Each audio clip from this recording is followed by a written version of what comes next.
What's up, fellow superheroes? It's your boy, your friendly neighborhood OGGM.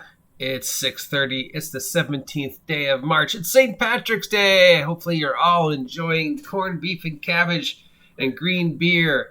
Today did not go as planned. Issues and stuff. So, today I was going to review another superhero role-playing game as part of March. But that didn't happen. But I didn't want to leave you empty-handed. So I came across this. If someone were developing a new superhero RPG system, what would you like to see in it? This could be individual rules, powers, effects, what have you. I'm curious. So I thought that felt fit today's theme, this week's theme of superhero role-playing games and Mega Power March, So, yeah. One, I think there are more superhero role-playing games published in existence than people realize. I mean, if you ask your casual gamer how many superhero RPGs they know of, they're going to label off, the big 2 or 3. They'll definitely label off Champions. They might label off Marvel. Depending upon how long they're playing, Icons bash a couple of the other big ones. But, I mean, there's like, on average, 10 to 30 get made a year. And on average, the list of current superhero role-playing games in publication per year can be about 400 or 500. Now, this includes other years and old stuff that's still technically in publication. Because like some of these things, Champions is still, around in some form or another. But yeah, so when somebody says a question like, well, what are you looking for? It's like, have you done the research? Do you know how many there are? And do you know how many variations of the system have been made?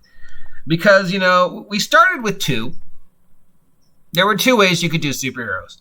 There was the random generation of superheroes, Villains and Vigilantes, Heroes Unlimited, Marvel, Golden Heroes, hundreds of others. There was the point buy, Champions, Mutants and Masterminds, Sentinels of the Multiverse, GURPS, I'm sure there's more.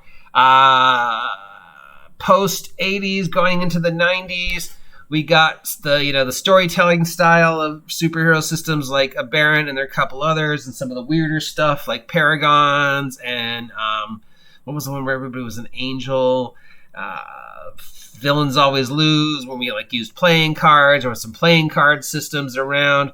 Now we get to now where you still have the basic core 2. Then there's one that use chapbooks and alternate ways of generating. There's ones where you tell the story about your powers. But basically, I think it'll all be breaking down to 3 basic types. There's only so many ways you can do superheroes and make them work. You could just come up with ridiculous rules, and I'm sure there are some out there, Chimera being one of them. But yeah, you have a random generation, point buy, a combination of random generation and point buy, like World of the Protectors by Jeff D. Thanks again for reaching out to me, Jeff D. I really appreciate that, man. Even if it was a brief comment. Wow, the creator of Villains and Vigilantes. Then we have these I would call so we have the random, point buy, hybrid. And then we have the current sort of, I don't know what you would call it, self-design, laser and feelings, powered by the apocalypse, less dice-orientated and more just design and tell a story-orientated, where you, instead of writing down powers, you write down just sort of effects and triggers and things like that. I don't know what you would call that style. Not technically storytelling style, but interactive fiction style.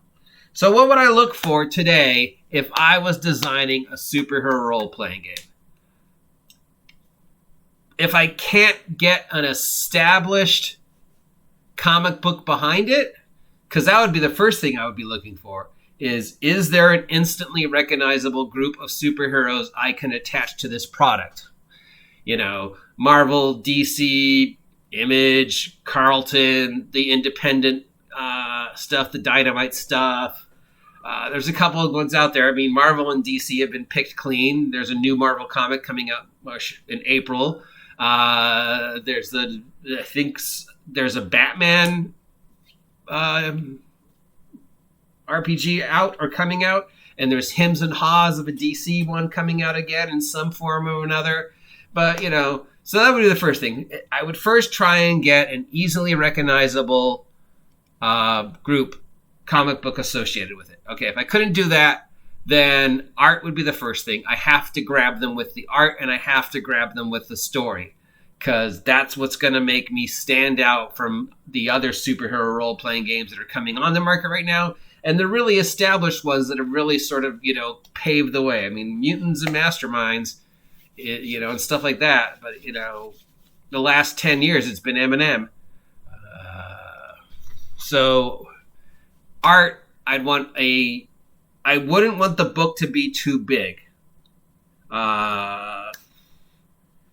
If we're going over 100 pages, I'd start to be concerned. If it goes over 200 pages, I would, that I don't think that would be good.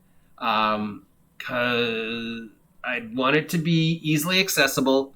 I'd want it to be easily recognizable. If I can't have it easily recognizable, I want the characters on the cover and whatever it says on the back cover to hook me enough that I'm willing to flip through it. I would want examples, an example character that did the character creation with me and talked me through and had examples and did it in sort of a comic book tongue-in-cheek style of way. Like, this guy knows he's the example character in the rules, and that all these horrible things are going to happen to him. He knows he's the test dummy. Powers, oh God, I mean, less is more. If I wanted a system where I could finagle everything, I'd go Mutants and Masterminds Champions, a point-based system. And if I wanted a random system, then I'd want a random system that's closer to Heroes Unlimited, where everything is explained. But, since everything's kind of been done, you want to maybe go for a hybrid of what's been done, but do it better. Like with descriptions of powers, I definitely go the Heroes Unlimited way.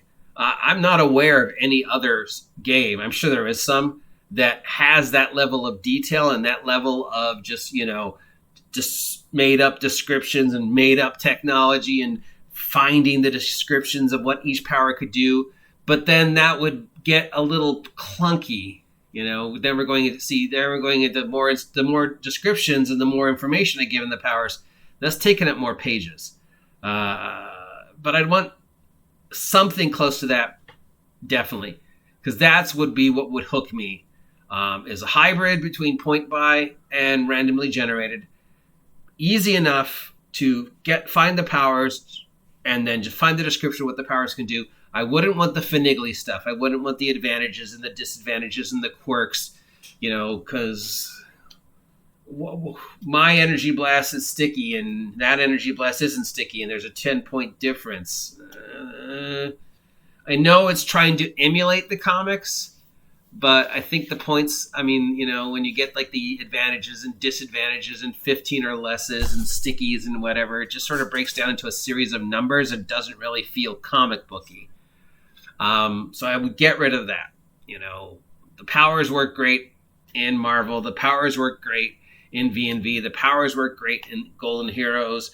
If there was ever time to differentiate, that would just be discussed. Okay, we both roll energy blast. What's the difference? Okay, well, my energy blast is lightning and looks like a lightning bolt, and that's how it's different. And then we could maybe, throw in a few bits and bobs to make it more lightning oriented.